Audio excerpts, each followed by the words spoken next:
Hello दोस्तों, कैसे हो भाई सभी। आपका भाग 3 चल रहा है ना भाई, मूल अधिकार अर्थात मौलिक अधिकार।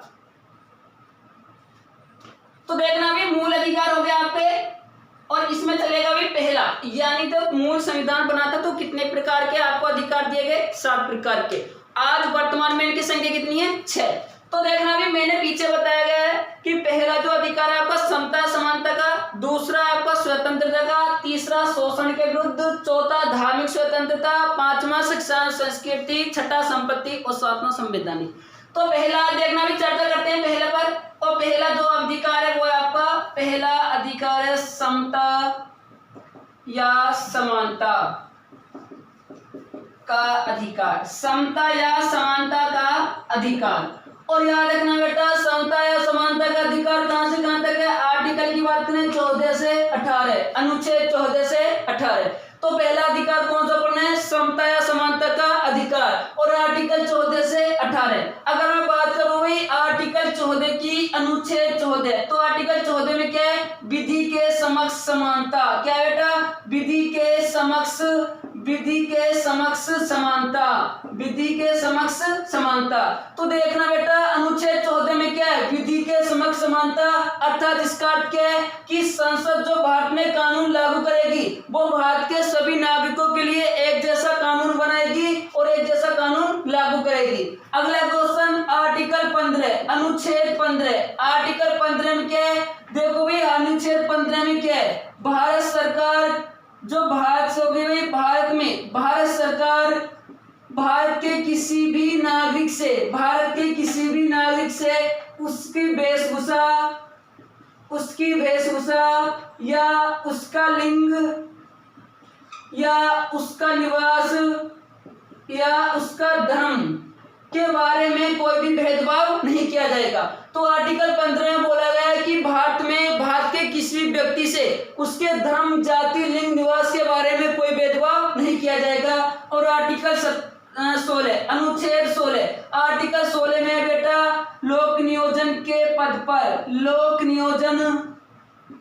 नियोजन के पद पर अवसर की समानता।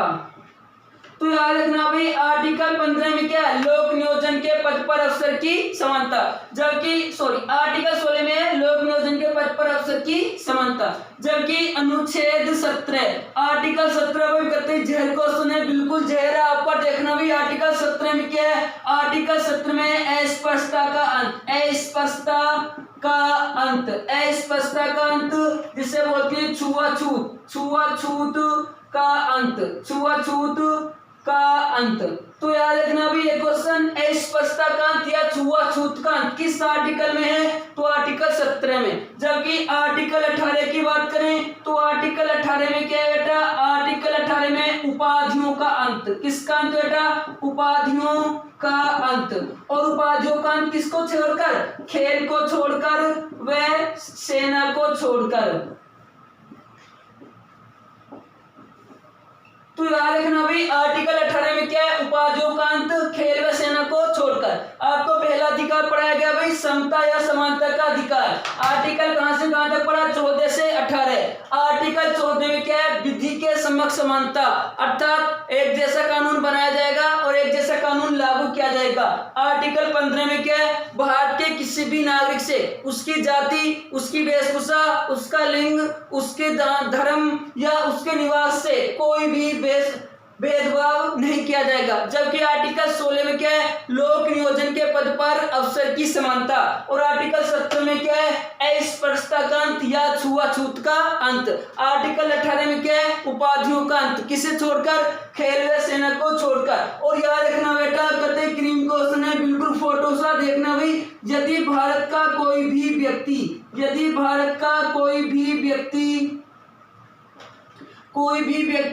भी नागरिक विदेश से, कहां से बेटा, विदेश से कोई भी पुरस्कार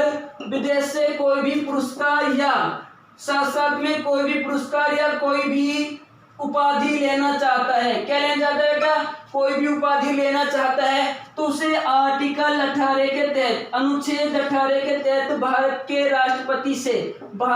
राष्ट्रपति से मंजूरी लेनी होगी। तो याद रखना भी, यदि भारत का कोई व्यक्ति, भारत का कोई नागरिक विदेश से कोई भी पुरस्कार या उपाधि ग्रहण करना चाहता है तो उसे किसकी अनुमति लेनी होगी, राष्ट्रपति की। और आर्टिकल किसके अनुसार, 18 के अनुसार, अनुच्छेद 18 के अनुसार। तो याद रखना भाई, आपका कौन सा अधिकार हो गया, पहला अधिकार, कौन सा, समता या समानता का अधिकार, आर्टिकल 14 से 18। बेटा समझ में आया सबके। तो याद रखना भाई, आर्टिकल 14 में क्या है, तो आर्टिकल 15 में क्या है, आर्टिकल 16 में क्या है, आर्टिकल 17 में क्या है, आर्टिकल 18 में क्या है। ठीक है बेटा, आगे देखो भी, दूसरे अधिकार की बात करें अगर, तो दूसरा जो आपका अधिकार है, दूसरा अधिकार कौन सा बेटा, तो आपका दूसरा अधिकार है स्वतंत्रता का अधिकार, अर्थात तो आप स्वतंत्र होने का आप लोगों को पूर्ण अधिकार है। ऐसा नहीं है कि आप लोग स्वतंत्र हो, स्वतंत्रता का अधिकार। सुनो भी, आपका तो दूसरा अधिकार है, दूसरा अधिकार स्वतंत्रता का अधिकार और आर्टिकल 19 से 22, अनुच्छेद 19 से 22। ऐसा तो है नहीं कि आप लोग स्वतंत्र हो, अच्छी बात है स्वतंत्र होना, पर खुले सांड की तरफ स्वतंत्र नहीं हो कि आप स्वतंत्र हो कुछ भी करो, ऐसा नहीं है। ठीक है, तो आप कानून की मर्यादा में रहकर स्वतंत्र हो, ऐसा नहीं है कि खुले सांड की तरफ घूम रहे हो, वो गलत है। ठीक है, तो देखना भी, दूसरा अधिकार कौन सा है, स्वतंत्रता का अधिकार, आर्टिकल 19 से 22। अगर मैं बात करूं भी आर्टिकल 19 की, अनुच्छेद 19, तो आर्टिकल 19 में बेटा अभिव्यक्ति की स्वतंत्रता, अभिव्यक्ति की स्वतंत्रता। तो याद रखना भी, आर्टिकल 19 में क्या है, अभिव्यक्ति की स्वतंत्रता। अब अभिव्यक्ति क्या होती है, अभिव्यक्ति कैसे कर सकते हो बेटा, अभिव्यक्ति देखो भाई, अगर किसी को भूख लगी है तो वो बोलेगा मम्मी खाना लेकर आओ, तो वो अपनी अभिव्यक्ति प्रकट कर रहा है। ठीक है भाई, तो देखना सीधी सी बात, आप अपनी अभिव्यक्ति कैसे प्रकट कर सकते हो, बोलकर, हाँ या ना। तो देखना, बोलकर आप लोग अपनी अभिव्यक्ति प्रकट कर सकते हो। आपको समझ नहीं आ रहा है, मैं पढ़ा रहा हूँ, आपको समझ नहीं आ रहा है तो आप पूछ सकते हो कि ये समझ नहीं आ रहा है, तो आप लोग अपनी अभिव्यक्ति प्रकट कर रहे हो। तो अभिव्यक्ति कैसे की जा सकती है, बोलकर की जा सकती है। अगर किसी को बोलना नहीं आता तो लिखकर भी कर सकते हैं, लिखकर भी क्या प्रकट की जा सकती है, अभिव्यक्ति। और अगर अभी किसी को लिखना भी नहीं आता तो इशारा करके भी क्या कर सकते हो भाई, अभिव्यक्ति प्रकट कर सकते हो। ठीक है, बोलते हैं ना, इशारा हो रहा है कि एक बार आजा, तो देखना, बोलकर, लिखकर या इशारा करके आप लोग क्या कर सकते हो, अपनी अभिव्यक्ति प्रकट कर सकते हो। तो आर्टिकल 19 में क्या बताना है, अभिव्यक्ति की स्वतंत्रता। अभिव्यक्ति कैसे कर सकते हो, बोलकर कर सकते हो, लिखकर कर सकते हो या इशारा करके कर सकते हो। आगे देखो, मैं बात करूं आर्टिकल 19 का ए, अनुच्छेद 19 का ए, और आर्टिकल 19 के ए में क्या है बेटा, तो प्रेस की स्वतंत्रता, प्रेस की स्वतंत्रता, साथ साथ में बोलने की स्वतंत्रता। अगर आज मैं यहाँ पे बोल रहा हूँ तो साथ साथ में घरों पर राष्ट्रीय ध्वज फहराने की स्वतंत्रता, राष्ट्रीय ध्वज फहराने की स्वतंत्रता। तो देखना, प्रेस की स्वतंत्रता आर्टिकल किसमें, 19 का है। अगर मैं यहाँ पे खड़ा होकर बोल रहा हूँ तो आर्टिकल 19 के ए के तहत। घरों पर आप लोग राष्ट्रीय ध्वज फहराते हो, आर्टिकल 19 के ए के तहत। तो आपको याद रखना है, अनुच्छेद 19 का ए में क्या है, प्रेस की स्वतंत्रता है, घरों पर राष्ट्रीय ध्वज फहराने की स्वतंत्रता है और बोलने की स्वतंत्रता है। तो ये आप लोगों क्या है बेटा, अधिकार है। अब मैं बात करूं आर्टिकल 19 का बी, अनुच्छेद 19 का बी, आर्टिकल 19 के बी में क्या है, शांतिपूर्वक सभा करने की स्वतंत्रता, सभा करने की स्वतंत्रता, सभा करने की स्वतंत्रता। तो याद रखना बेटा, आर्टिकल 19 का बी में क्या है, शांतिपूर्वक सभा करने की स्वतंत्रता। आप लोग सभा कर सकते हो शांतिपूर्वक, ऐसे नहीं कि शस्त्र अस्त्र लेकर जाओगे, वो गलत है, कानूनी अपराध है।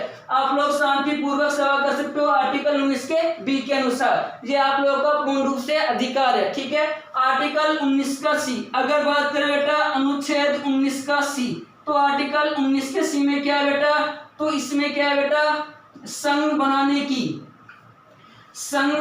की स्वतंत्रता, संघ बनाने की स्वतंत्रता। तो याद रखना बेटा, आर्टिकल 19 का सी में क्या है, संघ बनाने की स्वतंत्रता। क्या है बेटा, संघ बनाने की स्वतंत्रता। आप लोग यूनियन बना सकते हो, संघ बना सकते हो आर्टिकल 19 के सी के अनुसार। ठीक है भाई, ये आपका क्या बेटा अधिकार है। आर्टिकल 19 का डी, अगर मैं बात करूं अनुच्छेद 19 का डी, तो आर्टिकल 19 के डी में क्या है बेटा, तो देखो भाई आर्टिकल 19 के डी में है भाई, भारत में कहीं भी बसने की स्वतंत्रता, कहीं भी बसने की स्वतंत्रता।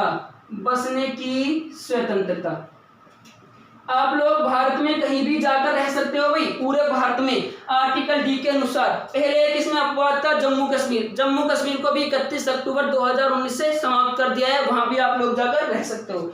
तो देखना भी भारत में कहीं भी रह सकते हैं, आर्टिकल किसके तहत, 19 के डी के तहत। ठीक है भाई, एक आपका आर्टिकल 19 का ई, अनुच्छेद 19 का ई, भारत में आर्टिकल 19 के ई में दिया गया कि भारत में कहीं भी आने जाने की स्वतंत्रता। तो याद रखना भी, आप अपने गांव से आगरा जाते हो, आगरा से फिर गांव आते हो, तो आर्टिकल 19 के ई के अनुसार भारत में कहीं भी आने जाने की स्वतंत्रता। आगे देखो आर्टिकल अनुच्छेद 19 का एफ में क्या है, संपत्ति का अधिकार। क्या है बेटा, संपत्ति का अधिकार। और मैंने बताया कि ये क्या कर लिया गया बेटा, हटा लिया गया है। इसे कहां पर रखा गया, भाग 12 में अनुच्छेद 300 के में। तो याद रखना भाई आर्टिकल 19 के एफ में क्या है, संपत्ति का अधिकार। अब बात करें अनुच्छेद आर्टिकल 19 का जी, तो इसमें क्या है बेटा, कोई भी व्यक्ति, भारत में कोई भी व्यक्ति अपना जीवन यापन करने के लिए, जीवन बिताने के लिए कोई भी कार्य कर सकता है। तो याद रखना भाई आर्टिकल 19 के जी में क्या है, कोई भी व्यक्ति भारत में अपना जीवन यापन करने के लिए कोई भी कार्य कर सकते हैं। ऐसा नहीं है कि वो कुछ भी करेगा, कानून की मर्यादा में रहकर। ठीक है बेटा, तो आपका देखना भी कितने अधिकार हो गए, 2। पहला अधिकार समता समानता का अधिकार आर्टिकल 14 से 18, और दूसरा आपका स्वतंत्रता का अधिकार। आप लोग स्वतंत्र हो, अच्छी बात है, पर ऐसे स्वतंत्र नहीं हो कि खुले सांड की तरह स्वतंत्र हो, आप लोग मर्यादा में रहना है आपको। ठीक है भाई, स्वतंत्रता का अधिकार आर्टिकल 19 से 22 तक। तो देखना भी, अगर बात करें भाई आर्टिकल 19 अनुच्छेद 19 में क्या है, अभिव्यक्ति की स्वतंत्रता। अभिव्यक्ति कैसे कर सकते हो, बोलकर अभिव्यक्ति कर सकते हो, लिखकर अभिव्यक्ति से कर सकते हो, इशारा करके अभिव्यक्ति कर सकते हो। आगे भाई 19 का ए, आर्टिकल 19 के में क्या, प्रेस की स्वतंत्रता, बोलने की स्वतंत्रता, राष्ट्रीय ध्वज फहराने की स्वतंत्रता। आर्टिकल 19 का बी, शांति पूर्वक सभा करने की स्वतंत्रता। आर्टिकल 19 का सी, संघ बनाने की स्वतंत्रता। आर्टिकल 19 का डी, भारत में कहीं भी आने जाने की कहीं भी बसने की स्वतंत्रता। 19 का ई, भारत में कहीं भी आने जाने की स्वतंत्रता।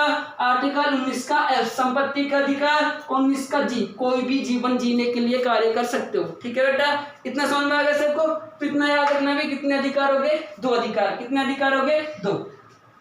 तो देखना भी आपको इतना हो गया। इससे आगे बढ़ते हैं भी, आर्टिकल 19 तक होगा ना भी, अनुच्छेद 20, आर्टिकल 20।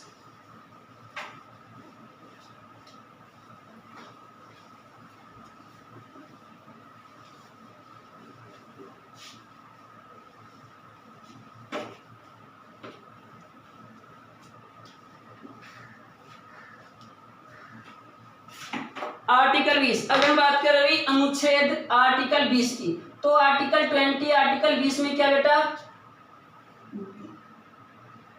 दो सिद्धि संबंधी संरक्षण। अर्थात आर्टिकल 20 के अनुसार अगर आप लोग कोई अपराध करते हो, तो अपने अपराध के लिए आप लोग दो प्रकार से अपनी सहायता कर सकते हो। एक तो आप अपना वकील कर सकते हो, दूसरा आप लोग कोर्ट में जाकर अपनी तरफ से गवाही दे सकते हो। तो आर्टिकल 20 में क्या है, दो सिद्धि संबंधी संरक्षण, अपना बचाव करना है। आर्टिकल 21 की बात करें, अनुच्छेद 21 तो आर्टिकल 21 में क्या है, प्राण एवं दैहिक स्वतंत्रता का अधिकार, प्राण एवं दैहिक स्वतंत्रता का अधिकार। और याद रखना भी प्राण एवं दैहिक स्वतंत्रता का अधिकार आर्टिकल 21, अर्थात इसके अनुसार आप लोग किसी की भी जान नहीं ले सकते। जैसे बोलते हैं कि जब पिछले देखना भाई प्राचीन समय में एक राजा थे जयसिंह, तो उन्होंने एक लड़की को इम्प्रेस किया था। उन्होंने क्या बोला था कि नहीं पराग नहीं मधुर मधु नहीं भी यही काल, नहीं पराग नहीं मधुर मधु नहीं विकास यही काल, अली कलिसो बिंदियो आगे को नवाल। तो देखना बेटा आर्टिकल 21 में क्या प्राण एवं दैहिक स्वतंत्रता का अधिकार। बात करें भाई आर्टिकल 21 का ए, अनुच्छेद 21 का ए। तो आर्टिकल जो 21 का ए बेटा, पहला क्वेश्चन आर्टिकल 21 के को कब जोड़ा गया, तो इसे जोड़ा गया था बेटा आपका 2001 में। कब जोड़ा गया बेटा, 2001 में। और 2001 में कौन सा संविधान संशोधन, 86वां संविधान संशोधन। कौन सा था बेटा, 86वां संविधान संशोधन। तो याद रखना में 86वां संविधान संशोधन कब हुआ, 2001 में। तो कौन सा अनुच्छेद जोड़ा गया, आर्टिकल 21 का ए जोड़ा गया। और आर्टिकल 21 के ए में क्या है कि भारत में राज्य सरकार का, भारत में कौन सी सरकार बेटा, राज्य सरकार का प्रमुख कर्तव्य होगा कि वह 6 से 14 वर्ष तक के बच्चों को, 6 से 14 वर्ष तक के बच्चों को निःशुल्क शिक्षा प्रदान करे, निःशुल्क शिक्षा प्रदान करें। तो आर्टिकल 21 के ए में क्या है, भारत में राज्य सरकार का प्रमुख कर्तव्य होगा कि वह 6 से 14 वर्ष तक के बच्चों को निःशुल्क शिक्षा प्रदान करें। अब बात करें भाई आर्टिकल 22, अनुच्छेद 22। आर्टिकल 22 में क्या है बेटा, तो गिरफ्तारी से, गिरफ्तारी के संदेह पर संरक्षण, गिरफ्तारी के संदेह पर संरक्षण।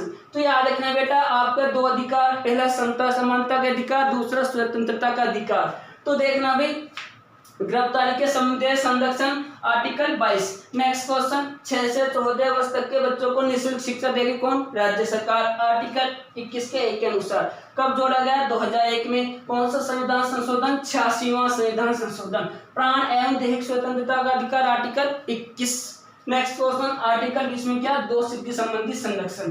ठीक है बेटा, आर्टिकल 21 के अनुसार ही भारत में क्या होते हैं, लव मैरिज होते हैं। क्या होते हैं बेटा, लव मैरिज होते हैं। तो एक दूसरे को देखो प्रेम भाव से रहना चाहिए, ऐसा तो है नहीं कि आप लोग एक दूसरे से बैर रखते हो, है नहीं, दुश्मनी करते हो, ये गलत है। तो आर्टिकल 21 के अनुसार एक दूसरे को मिलजुल कर प्यार से रहना चाहिए। ठीक है भाई, अगर आर्टिकल 21 को निभाया जाए तो देखना भी, सपोज करो यदि नालंदा कोचिंग सेंटर के, यदि नालंदा कोचिंग सेंटर के 20 लड़कों को, कितने लड़कों को बेटा, 20 लड़कों को स्प्लेंडर बाइक लेकर, कौन सी बाइक लेकर, स्प्लेंडर बाइक लेकर पाकिस्तान भेज दिया जाए। कहां पर भेज दिया जाए बेटा, पाकिस्तान भेज दिया जाए। तो पाकिस्तान की लड़की इन लड़कों के प्यार में पगला जाएंगी। क्या हो जाएंगी बेटा, प्यार में पगला जाएंगी। और याद रखना जब ये प्यार में पगला जाएंगी तो भारत और पाकिस्तान के बीच में जो हमेशा विवाद चलता रहता है, जो वाद होता रहता है बेटा पीओके को लेकर, इसको बेटा पाक अधिकृत गुलाम कश्मीर, पीओके को लेकर जो हमेशा विवाद होता रहता है, तो वो भी समाप्त हो जाएगा। क्यों, क्योंकि जब ये लड़की के प्यार में पगला जाएंगी तो सीधी सी बात है, देखो भाई इन्हें शादी करनी पड़ेगी, और जब शादी होगी तो आना जाना हो जाएगा। तो सीधी सी बात है, नालंदा वालों की ससुराल कहाँ पर हो जाएगी, पाकिस्तान, और पाकिस्तान की छोरी कहाँ पर आ जाएगी, नालंदा में, अर्थात भारत में। तो आना जाना हो जाएगा, है नहीं। तो देखो भाई सबको प्यार से रहना चाहिए। तभी तो बोलते हैं कि कर जिंदगी में प्यार ना होता मगर इतना सुंदर संसार ना होता। कब से पड़ी थी लाश बगल के मकान में, मालूम ना होता अगर अखबार ना होता। कर जिंदगी में प्यार ना होता मगर इतना सुंदर संसार ना होता। ठीक है दोस्तों, तो बने रहना भाई।